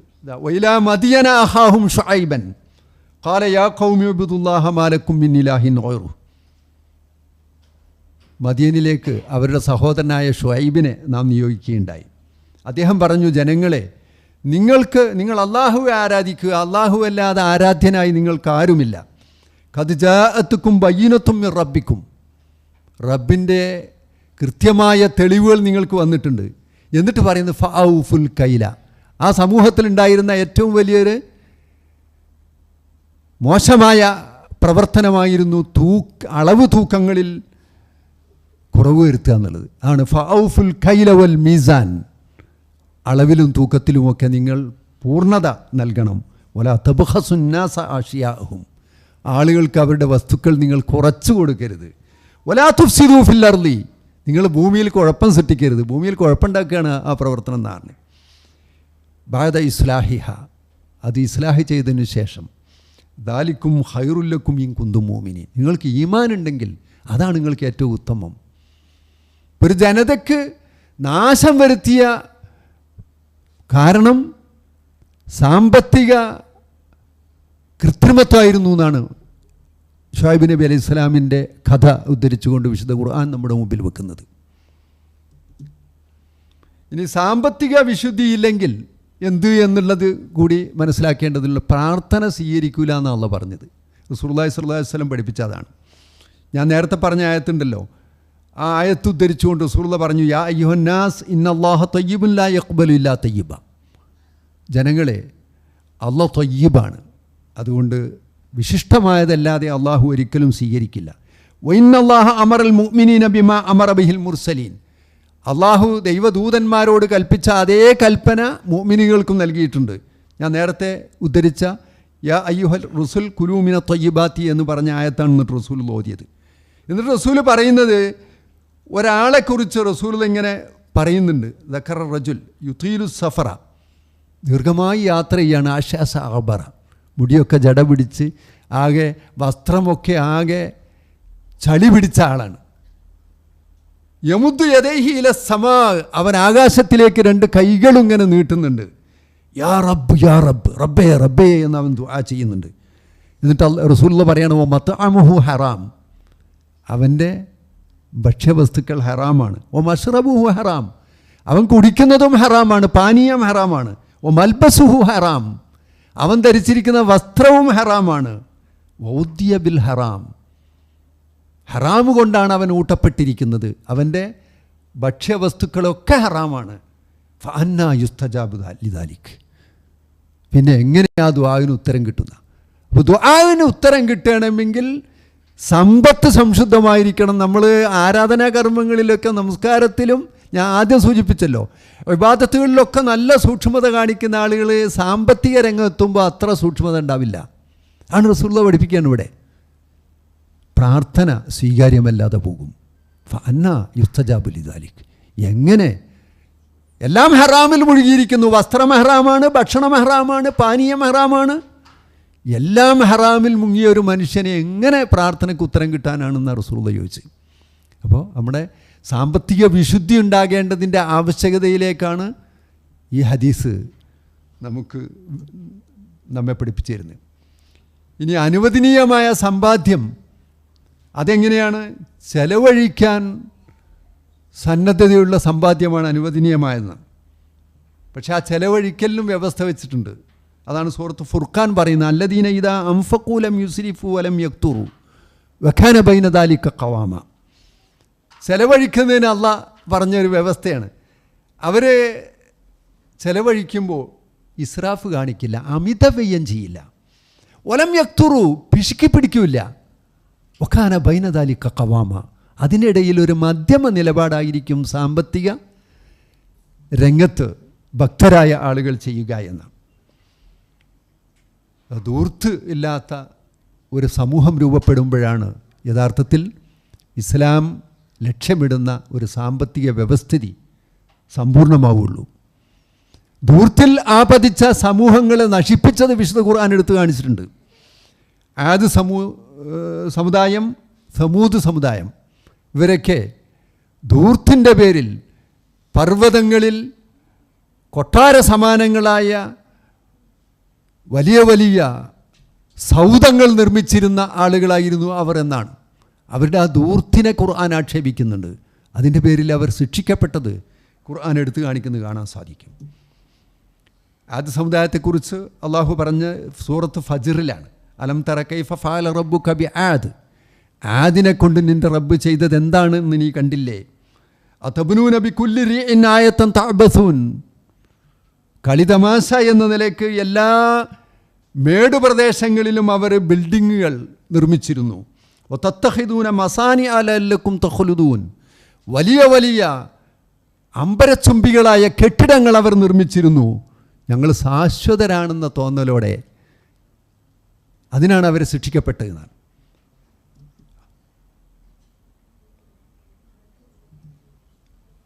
അവർക്ക് ശിക്ഷ വന്നത് വിശുദ്ധ ഖുർആൻ ഇങ്ങനെ പറയുന്നുണ്ട്, 7 രാത്രിയും 8 പകലും നീണ്ടു നിന്ന കൊടുങ്കാറ്റ് അവരെ പിടികൂടി എന്നാണ് ഖുർആൻ പറഞ്ഞത്. അമ്മ ആദുൻ ഫൗലികൂ ബിരീഹിൻ സർസറിൻ ആത്തിയ സഖറഹ അലൈഹിം സബ്അ ലയാലിൻ വസമാനിയത അയ്യാമിൻ ഹുസൂമ, നിരന്തരമായി 7 രാത്രികൾ 8 പകലുകളും തുടരെയുള്ള കൊടുങ്കാറ്റായിരുന്നു അവരെ പിടികൂടിയതെന്ന്. ഫതറൽ ഖൗമ ഫിഹാ സർഅ, ആ ജനങ്ങളൊക്കെ കടപുഴുകി വീണ കഅന്നഹും അജാസു നഖ്ലിൻ ഖാവിയ, ഈത്തപ്പന കണക്കെ എല്ലാവരും വീണു. ഫഹൽ തറാ ലഹും മിൻ ബാഖിയ, വല്ല ശേഷിപ്പും നിനക്കവിടെ കാണാൻ കഴിയുന്നോ എന്ന് അള്ളാഹ് ചോദിക്കുന്നു. ഒന്നും കാണാനില്ല എന്ന് തന്നെ എൻ്റെ അർത്ഥം. അങ്ങനെ ഉന്മൂലനാശം വരുത്തപ്പെട്ടൊരു സമൂഹത്തെ വിശുദ്ധ ഖുർആൻ നമ്മുടെ മുമ്പിൽ എടുത്തു കാണിക്കുന്നുണ്ട്. ആദ് സമുദായം എന്തായിരുന്നു അവരുടെ പ്രശ്നം? അവർ ധൂർത്തരായിരുന്നു എന്നുള്ളതാണ് ഖുർആൻ പഠിപ്പിച്ചു വരുന്നത്. ഞാൻ കഴിഞ്ഞ ആയത്തിൽ അത് പറഞ്ഞല്ലോ. തമാശ രൂപത്തിൽ യാതൊരു കാര്യവുമില്ലാതെ ബിൽഡിങ്ങുകൾ നിർമ്മിക്കുക, മലകളൊക്കെ തുറന്ന് വലിയ വലിയ കൊട്ടാരങ്ങൾ നിർമ്മിക്കുക, വലിയ വലിയ സൗധങ്ങൾ കെട്ടിപ്പൊക്കുക, ആ ഒരു ധൂർത്തൻ സമുദായമായിരുന്നു അവർ എന്നാണ് ഖുർആൻ പഠിപ്പിച്ചത്. അതിൻ്റെ പേരിലാണ് അവിടെ ഞാൻ ആദ്യം സൂചിപ്പിച്ച നമ്മുടെ സമുദായവും സമൂഹവും ആ ഒരു രൂപത്തിലേക്ക് സാമ്പത്തിക ശേഷി വരുമ്പോൾ തൻ്റെ കുടുംബത്തിന് ആവശ്യമുണ്ടോ ഇല്ലേ എന്ന് നോക്കാതെ വൻ സൗധങ്ങൾ നിർമ്മിക്കുന്ന സമൂഹമായി മാറുന്നോ എന്ന് ഇന്നിൻ്റെ സാഹചര്യങ്ങൾ വിലയിരുത്തുമ്പോൾ തോന്നുകയാണ്. അവിടെയാണ് അള്ളാഹുവിൻ്റെ ശിക്ഷ പിടിപെട്ട ആദ് സമുദായം നമ്മുടെ മുമ്പിൽ നമുക്കുള്ളൊരു താക്കീതായി നിലനിൽക്കുന്നത് എന്ന് നാം മനസ്സിലാക്കുക. സമൂദ് സമുദായവും തന്നെയാണ്. അവരെക്കുറിച്ച് ഷുഅറായിൽ പറഞ്ഞത് തൻഹിത്തൂന മിനൽ ജിബാലി ബുയൂത്തൻ ഫരിഹീൻ, ആഹ്ലാദ ചിത്തരായിക്കൊണ്ടേ പർവ്വതങ്ങളെ ഒക്കെ ഇങ്ങനെ തുരന്നുണ്ടാക്കിയിരുന്നു അവർ. സമൂദല്ലദീന ജാബു സഖ്റ ബിൽ വാദ്, സൂറത്ത് ഫജ്റിൽ അങ്ങനെയാണ് പറഞ്ഞത്. പർവ്വതങ്ങളെ തുരന്ന ആ സമൂദ് ഗോത്രം, അവരെക്കുറിച്ചും അള്ളാഹു പരിചയപ്പെടുത്തുന്നുണ്ട്. സാമ്പത്തിക രംഗത്ത് ചെയ്ത പൊങ്ങച്ച പ്രകടനത്തിനുള്ള ശിക്ഷയായിട്ട് അവർക്ക് ശിക്ഷ ലഭിച്ചു എന്നാണ് ഖുർആൻ പിന്നെ പറഞ്ഞത്. ഫഅമ്മാ സമൂദു ഫഉഹ്ലികൂ ബിത്താഗിയ, ഒരു വലിയ അതിക്രമിക്കുന്ന ശിക്ഷയാണ് അവർക്ക് പിടികൂടിയത്. എന്താണത്? ഭൂകമ്പവും ഇടിത്തിയുമായിരുന്നു എന്നാണ്. വലിയൊരു പ്രകമ്പനവും ഇടിത്തിയും വീണ ആ സമൂഹം ഉന്മൂലനാശം വരുത്തിയാണ് അള്ളാഹു പറയുന്നത്. ധൂർത്തായിരുന്നു, സാമ്പത്തിക രംഗത്തുള്ള പൊങ്ങച്ച പ്രകടനമായിരുന്നു അവരെ ശിക്ഷിക്കാനുണ്ടായ കാരണം. അപ്പോൾ സാമ്പത്തിക രംഗം സംശുദ്ധമാകേണ്ടതിൻ്റെ ആവശ്യകതയിലേക്കാണ് വിശുദ്ധ ഖുർആൻ ഈ സൂചന നൽകിയത്. അവസാനിപ്പിക്കാമല്ലേ? സമയം ഏറെ ഇങ്ങനത്തെ ഒരു വിഷയമായതുകൊണ്ട് ഏറെ ആളുകൾ മടുക്കുമെന്ന് എനിക്ക് തോന്നുന്നു. ഏതായാലും മടുക്കൂല, കുറച്ചും കൂടി തുടരാല്ലേ? എന്നാൽ 9 മണി എന്നുള്ള സമയം വെക്കുക. ഒരു സമയങ്ങൾക്ക് മുൻകൂർ കിട്ടിക്കഴിഞ്ഞാൽ ഇയാൾ എപ്പോഴത് നിർത്തുക എന്നുള്ള ബേജാറിലായിരിക്കുമല്ലോ എല്ലാവരും. അതില്ല, എന്നാലും 9 മണിക്ക് കറക്റ്റ് നിർത്തുക എന്നുള്ള കണ്ടീഷനിൽ ഞാൻ തുടരുകയാണ്. മറ്റേത് എത്ര സമയം എന്നുള്ളത് ഒരു അസ്വസ്ഥമായി പോകുമ്പോഴേ ആർക്കും മനസ്സാന്നിധ്യം ഉണ്ടാവില്ല. നിങ്ങൾ തൽപരരാണെങ്കിൽ മാത്രമേ ഞാൻ തുടരുകയുള്ളൂ, ഇല്ലെങ്കിൽ ഇവിടെ വെച്ച് അവസാനിപ്പിക്കാം. നമ്മുടെ വിഷയം എന്ന് പറയുന്നത് വലിയ വിഷയമാണ്. അതിപ്പോൾ ഖുർആൻ എടുത്ത് പരിശോധിക്കുകയാണ് ഒരുപാട് കാണാൻ കഴിയും. അപ്പോൾ അതിലെ ചില സൂചനകൾ മാത്രമേ ഞാൻ നിങ്ങൾക്ക് തന്നിട്ടുള്ളൂ. ഏതായാലും ഈ സമ്പത്ത് ധൂർത്തരാകാതിരിക്കുക എന്നത് വിശുദ്ധ ഖുർആൻ ഏറെ പ്രോത്സാഹനം നൽകിയിട്ടുണ്ട്. ഇവിടെ നോക്കുങ്ങൾ, സൂറത്ത് ഇസ്രായിൽ അല്ലാഹ് പറയുന്നുണ്ട്, വആതിദൽ ഖുർബ ഹഖഹു, അടുത്ത ബന്ധുക്കൾക്ക് അവരുടെ അവകാശം കൊടുക്കണം. സാമ്പത്തിക രംഗത്തുള്ള നിർദ്ദേശമാണ്. വൽ മിസ്കീൻ, സാധുക്കൾക്കും വബ്നി സബീൽ വഴിപോക്കർ വഴിയാത്രക്കാർക്കും. വലാ തുബദ്ദിർ തബ്ദീറ, ധൂർത്തമായ ഒരു വാരി വിതറൽ സാമ്പത്തിക പ്രവർത്തനത്തിൽ നീ ചെയ്യാൻ പാടില്ല എന്നാ. തബ്ദീർ നടത്താൻ പാടില്ല എന്ന്. ഇങ്ങനെ വാരി വലിച്ചെറിയുന്ന രൂപം. ചില സമ്പന്നർക്ക് സമ്പത്ത് കിട്ടുമ്പോൾ പിന്നെ അവർക്ക് എന്തിനാ ഇത് ചിലവാക്കേണ്ടതെന്ന് അറിയാതെ കളിക്കുന്ന കളി ഉണ്ടല്ലോ, അതാണ് തബ്ദീർ. അപ്പോൾ ധൂർത്തൻ സമ്പ്രദായം അത് പാടില്ല എന്ന് അള്ളാഹു കൃത്യമായി തന്നെ പറഞ്ഞിരിക്കുന്നു. ഇസ്രായേൽ അള്ളാഹ് പറഞ്ഞ താക്കീത് നോക്കൂ, ഇന്നൽ മുബദ്ദിരീന കാനൂ ഇഖ്വാന ശയാത്തീൻ, അത്തരം വാരി വിതറുന്ന ധൂർത്തരായ ആളുകൾ പിശാചിൻ്റെ കൂട്ടുകാരാണ്. വകാന ശൈത്വാനു ലിറബ്ബിഹി കഫൂറ, പിശാചിനെ പിന്നെ പരിചയപ്പെടുത്തേണ്ടില്ലല്ലോ. റബ്ബിനെ നന്ദികേട് കാണിക്കുന്ന ആളാണല്ലോ പിശാച്. ആ പിശാചിൻ്റെ കൂട്ടാളിയാണ് എന്ന് പറഞ്ഞാൽ നന്ദികേടാണ് ആ ചെയ്യുന്നത്. റബ്ബ് നൽകിയ ആ ഫളില് ഖൈറ് അത് റബ്ബിൻ്റെ അനിഷ്ടത്തിന് പാത്രമാവുന്ന രൂപത്തിൽ വാരി വിതറുന്ന രീതി ഒരു വിശ്വാസിക്ക് ഉണ്ടാകാൻ പാടില്ല എന്ന് പഠിപ്പിക്കുകയാണ് ഈ ആയത്ത്. ഇനി സമ്പത്ത് ചെലവഴിക്കുമ്പോൾ അവകാശികളെ മറക്കരുത് എന്ന് അള്ളാഹ് പറഞ്ഞിട്ടുണ്ട്. ഞാൻ നേരത്തെ സൂചിപ്പിച്ചിരുന്നു അത്. ഇവിടെ അള്ളാഹ് അത് പറഞ്ഞു, സൂറത്ത് നൂറിൽ പറഞ്ഞു, വആതൂഹും മിൻ മാലില്ലാഹില്ലദീ ആതാക്കും. മാലുല്ലാ എന്നാണ് ഉപയോഗിച്ചത്. അള്ളാൻ്റെ സമ്പത്ത്, അതിൽ നിന്ന് നിങ്ങൾക്ക് അള്ളാഹ് നൽകിയ ആ അള്ളാഹുവിൻ്റെ സമ്പത്തിൽ നിന്ന് നിങ്ങൾ അവർക്ക് കൊടുക്കണം. നിങ്ങളതല്ല സമ്പത്ത്, നിങ്ങളെ കൈകാര്യകർത്താവായി ഏൽപ്പിച്ചിട്ടേ ഉള്ളൂ. കിട്ടുമ്പോൾ അത് എൻ്റെതാണെന്ന് കരുതിയിട്ട് അങ്ങനെ അത് അടക്കി വെക്കണ്ട, മറ്റുള്ളവർക്ക് അർഹമായത് കൊടുക്കണം. ദാരിയാത്തിൽ പറഞ്ഞത് വഫി അംവാലിഹിം ഹഖ്ഖുൻ ലിസാഇലി വൽ മഹറൂം. ഈ ആയത്ത് ഞാൻ നേരത്തെ സൂചിപ്പിച്ചിട്ടുണ്ട്. അവരുടെ സമ്പത്തിൽ യാചിച്ചു വരുന്നവർക്ക്, ചോദിച്ചു വരുന്നവർക്കും, ജീവിതോപാധികൾ നിഷേധിക്കപ്പെട്ട ആളുകൾക്കും അവകാശമുണ്ട്. കൃത്യമായ ഒരു അവകാശമുണ്ട് എന്ന് തന്നെ അള്ളാഹ് പറഞ്ഞു. അത് സക്കാത്ത് മാത്രമല്ല, മറ്റ് ദാനധർമ്മങ്ങളെ കൂടി സൂചിപ്പിച്ചുകൊണ്ട് തന്നെയാണ്. സക്കാത്തിനെ കുറിച്ചാണെന്നാണ് ഭൂരിപക്ഷ പണ്ഡിതന്മാരിൽ അഭിപ്രായപ്പെട്ടതെങ്കിലും അതല്ല എന്നാണ് വിശുദ്ധ ഖുർആൻ്റെ മറ്റ് ആയത്തുകളെ ചേർത്ത് വായിക്കുമ്പോൾ നമുക്ക് മനസ്സിലാകുന്നത്. ഇനി നോക്കുമ്പോൾ 5 വക്ത് നമസ്കാരം നിർബന്ധമാക്കുന്നതിന് മുമ്പ് തന്നെ അള്ളാഹ് സാധു സംരക്ഷണവും അനാഥ സംരക്ഷണവും ഒക്കെ പഠിപ്പിക്കുന്നുണ്ട് ഖുർആനിൽ. നമസ്കാരം നിർബന്ധമാക്കുന്നതിന് മുമ്പ് തന്നെ ഇത്ര പ്രാധാന്യത്തോടെ സമ്പത്തിനെയാണ് പഠിപ്പിച്ചത്. മാഊനിൽ എടുത്തു നോക്കിയാൽ കാണാൻ കഴിയും, അറഅയ്തല്ലദീ യുകദ്ദിബു ബിദ്ദീൻ ഫദാലിക്കല്ലദീ യദ്ഉൽ യതീം വലാ യഹുദ്ദു അലാ തആമിൽ മിസ്കീൻ. ഇവിടെ അറിയാലോ, മതത്തെ കളവാക്കിയവൻ ആരാണെന്ന് അള്ളാഹ് പഠിപ്പിക്കുകയാണ്. യതീമിനെ തള്ളിവിടുന്നവൻ,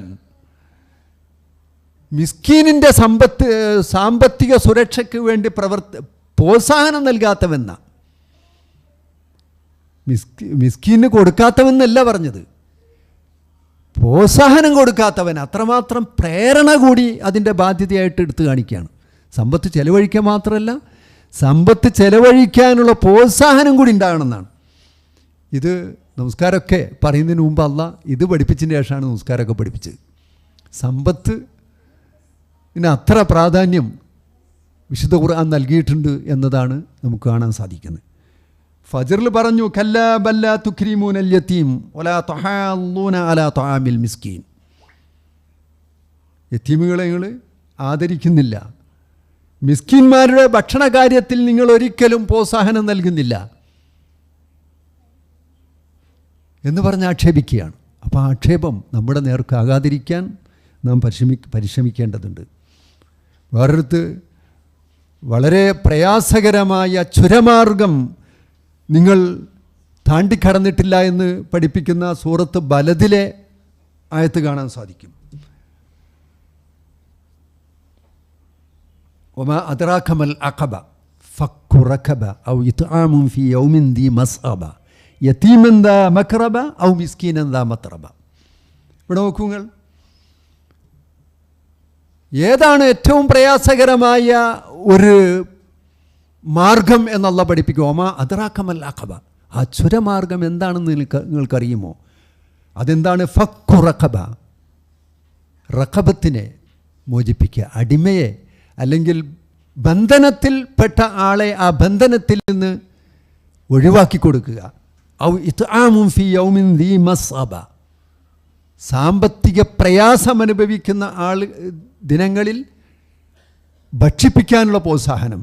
യതീമെന്താ മക്റബ, വളരെ അടുത്ത യതീമിനെ.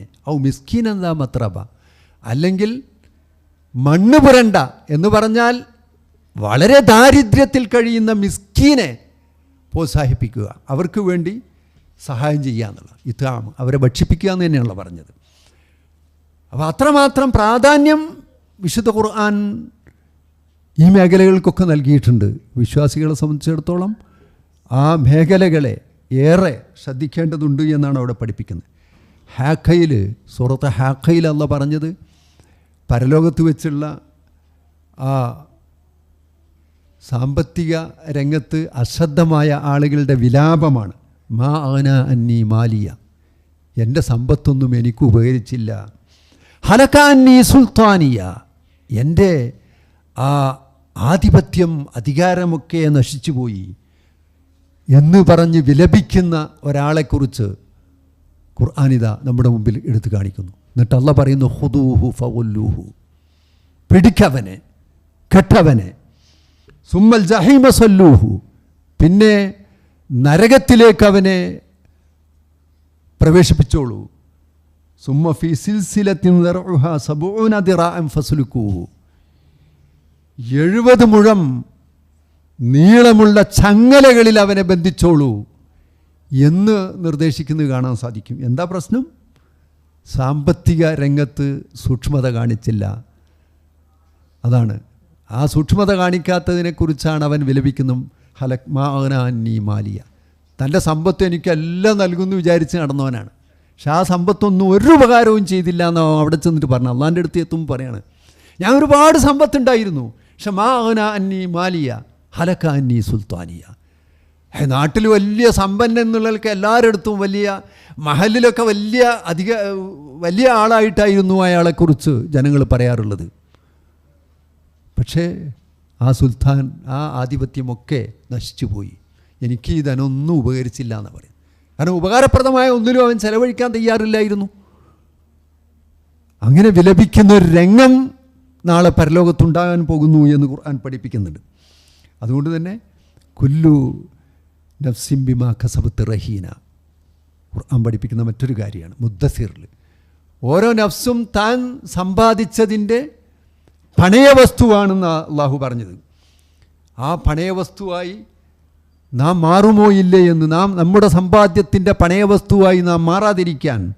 എന്നിട്ട് ഹാക്കയിൽ പറഞ്ഞ ഇന്നഹു കാന ലാ യുഅ്മിനു ബില്ലാഹിൽ അദീം, അള്ളാഹുവിൽ അവന് വിശ്വാസം കുറവായിരുന്നു. വലാ യഹ്ദു അലാ ത്വആമിൽ മിസ്കീൻ, മിസ്കീനിൻ്റെ ഭക്ഷണത്തിന് അവൻ പ്രോത്സാഹനം നൽകിയിരുന്നില്ല എന്നാണ്. അപ്പം അങ്ങനെയുള്ള സാധു സംരക്ഷണത്തിനും സാമ്പത്തികമായി മറ്റുള്ളവർക്കുള്ള സഹായങ്ങൾക്കുമുള്ള പ്രോത്സാഹനം ഖുർആനികാധ്യാപനങ്ങളിൽ ഏറെ കാണാൻ സാധിക്കും.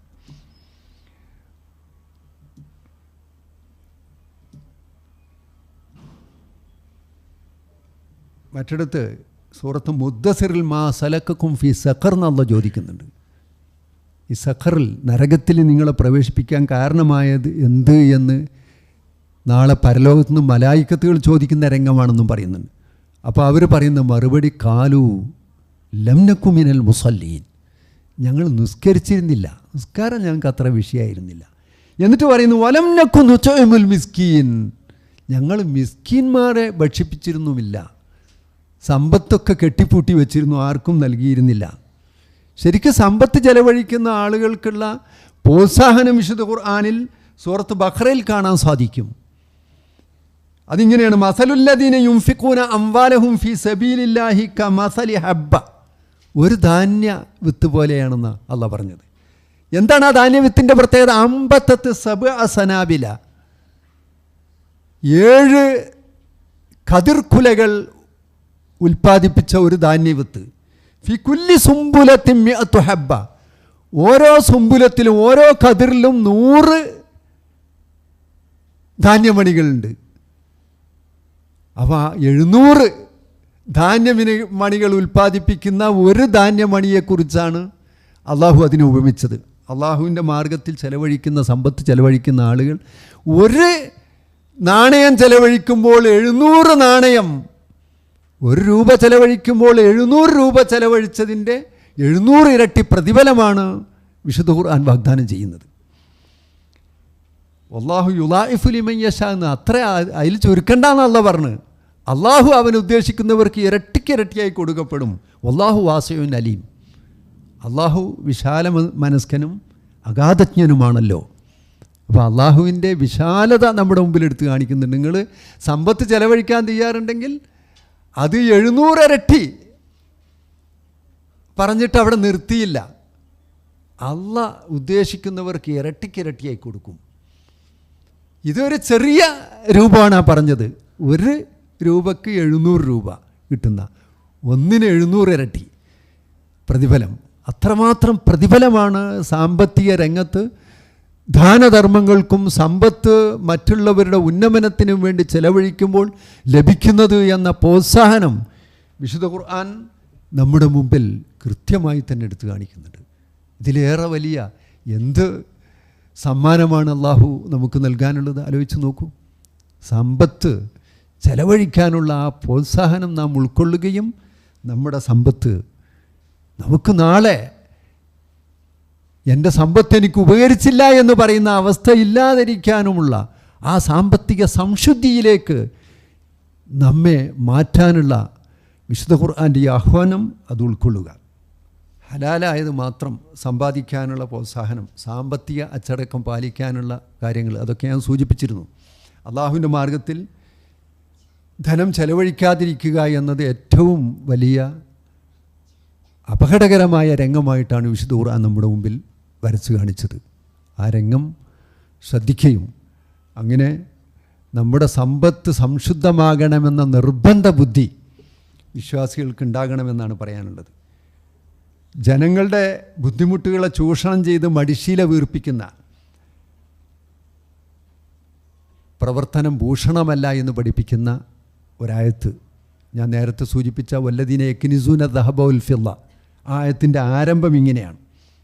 നോക്കൂ, യാ അയ്യുഹല്ലദീന ആമനു, വിശ്വാസികളെ, ഇന്ന കസീറൻ മിനൽ അഹ്ബാരി വർ റുഹ്ബാൻ, പണ്ഡിത പുരോഹിതരിൽ നിന്ന് മിക്ക ആളുകളും ലയൗകുലൂന അംവാലന്നാസി ബിൽ ബാത്തിൽ, ജനങ്ങളുടെ സമ്പത്ത് അനർഹമായ രൂപത്തിൽ ഭക്ഷിക്കുന്നവരാണ്.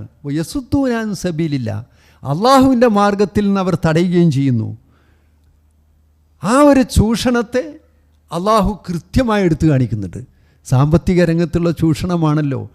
പണ്ഡിത പുരോഹിതർ എന്ന് പറയുന്ന ആളുകൾ ജനങ്ങളെ വിശ്വാസത്തിൽ നിന്ന് തടയുന്നതോടൊപ്പം തന്നെ ജനങ്ങളുടെ സമ്പത്ത് തട്ടിയെടുത്ത് മടിശീല വീർപ്പിക്കാനുള്ള തന്ത്രങ്ങൾ ആവിഷ്കരിക്കുകയും ചെയ്യുന്ന പണ്ഡിത സമൂഹത്തെ അടച്ചാക്ഷേപിക്കുന്ന അവരുടെ സാമ്പത്തിക പ്രവർത്തനങ്ങളെ തന്നെ അള്ളാഹു തുറന്നു കാണിക്കുന്ന ആയത്താണിത്. എന്നിട്ടാണ് ഞാൻ നേരത്തെ സൂചിപ്പിച്ച വല്ലദീന യക്നിസൂന ദഹബ വൽ ഫിദ്ദ എന്നുള്ള പറഞ്ഞത്. അങ്ങനെ സമ്പത്ത് കുറേ സ്വരൂപിച്ച് സ്വർണവും വെള്ളിയുമൊക്കെ നിധിയായി സൂക്ഷിക്കുന്ന ആളുകൾക്കുള്ള സന്തോഷ വാർത്ത അറിയിച്ചത്. അവർക്ക് മാത്രമല്ല, നിധിയായി സൂക്ഷിക്കുന്ന സമ്പത്ത് അള്ളാഹുവിൻ്റെ പ്രീതി കരസ്ഥമാക്കുന്ന മാർഗങ്ങളിൽ ചെലവഴിക്കാതെ, അള്ളാഹുവിന് ശുക്ർ ചെയ്യാതെ, സക്കാത്ത് കൊടുക്കാതെ സംഭരിക്കുന്ന ആ സമ്പന്നർക്കൊക്കെ ബാധകമായൊരു പ്രയോഗം കൂടിയാണത്. ഇത് ശരിക്കും ഇന്നത്തെ പണ്ഡിത പുരോഹിത വേഷധാരികളിലേക്ക് തുറിച്ചു നോക്കുന്ന ഒരായത്തായിട്ട് വിശുദ്ധ ഖുർആനിൽ ഈ ആയത്തിന് നമുക്ക് കാണാൻ സാധിക്കും. അവരുടെ ചൂഷണം തുറന്നു കാട്ടുകയാണ്. ജനങ്ങളുടെ ബുദ്ധിമുട്ടിനെ മനസ്സിലാക്കിക്കൊണ്ട് ആ ബുദ്ധിമുട്ടിനെ ചൂഷണം ചെയ്യുന്ന പണ്ഡിതന്മാരെയും പുരോഹിതന്മാരെയും അള്ളാഹു തുറന്നു കാണിക്കുകയാണ് ഇവിടെ ചെയ്യുന്നത്. എന്നിട്ട് അള്ളാഹു പറയുന്നുണ്ട് അവർക്ക് കൊടുക്കുന്ന ശിക്ഷ എന്താണെന്ന്. അതാണ് തൗബയിലെ 9:35 ഈ ആയത്തിൻ്റെ തുടർച്ചയായിട്ടുള്ള ആയത്താണ്.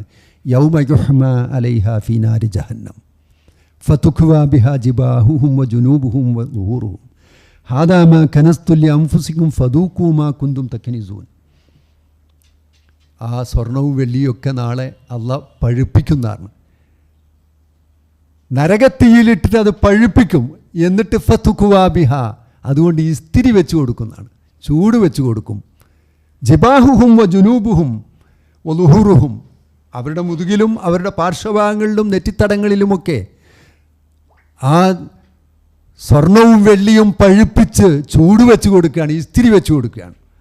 ഹാദാമ കനസ്തുല്യ അംഫുസിക്കും, ഇത് നിങ്ങൾക്ക് വേണ്ടി സമ്പാദിച്ചതാണ്. ഫദൂഖൂ, ആസ്വദിച്ചോളൂ ആസ്വദിച്ചോളൂ എന്ന് പറഞ്ഞിട്ട് ആ ചൂട് വെക്കുന്ന ഒരു രംഗം ഖുർആൻ പഠിപ്പിക്കുന്നുണ്ട്. മാ കുന്തും തക്നിസൂൻ, നിങ്ങൾ സമ്പാദിച്ചതല്ലേ, ആസ്വദിച്ചോളൂ.